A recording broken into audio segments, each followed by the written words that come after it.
In the last video, I introduced the concept of additive synthesis and how it relates to morphine. In the next few chapters, I will go on to explain the sections of morphine's interface and how to navigate the various menus and controls that you will find as you move about. The first section in the top left corner is the General Settings section. It is here that you will load and save any patches that you have or any that you might create.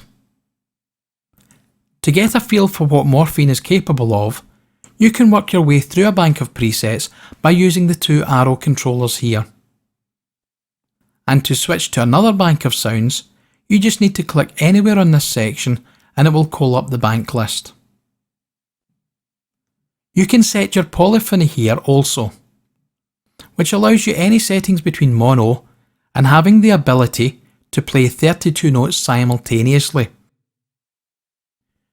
It is a good idea to set this to as low a level as you can, since the lower the setting, the less processing power Morphine will use. The next two boxes are tuning settings.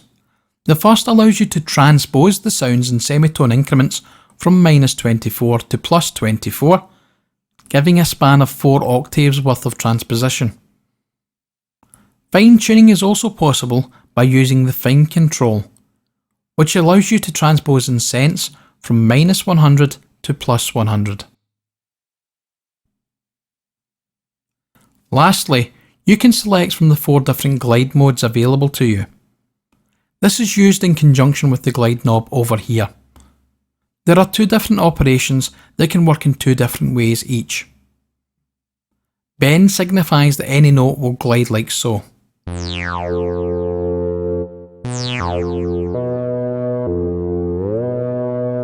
Whereas held means that the glide will only kick in after you start by holding a key, and then while holding that key you press another one, then the sound will be glide between the 2 notes.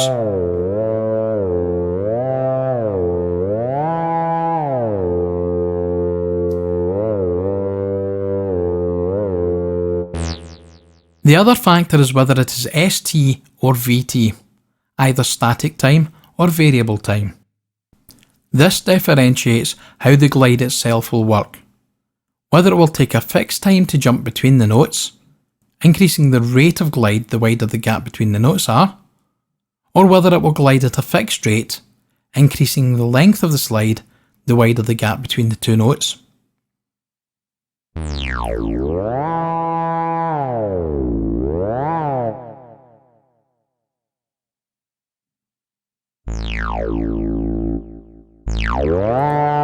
The glide knob itself controls the glide time. I hope that after that you're still with me. If not, then experiment a little with it yourself and the concept should become clear enough for you. Moving to the right of this, you can find the velocity curve knob. This controls how responsive Morphine is in relation to the incoming velocity of your controller keyboard or MIDI data. Turning this fully right will make Morphine more responsive, and moving it left towards 0 will make it less responsive to the actual velocity of the notes pressed. Again, moving to the right, you come to the attack, decay, sustain and release controls. These allow you to shape the overall sound coming out of Morphine. In particular, it is used to control the volume of the sound over time. The attack control changes the length of time it takes the sound to reach maximum volume once a key is pressed. The decay control changes the length of time that it will take for the volume to reach the sustain level. The sustain level controls the level of amplitude that the sound will have once the attack and decay periods have passed. It will keep this volume while the key is being pressed. And finally, the release control changes the amount of time it will take for the sound to reach silence once again. These controls, while grouped like this, are commonly called ADSR envelope controls, and are very common in most forms of synthesis.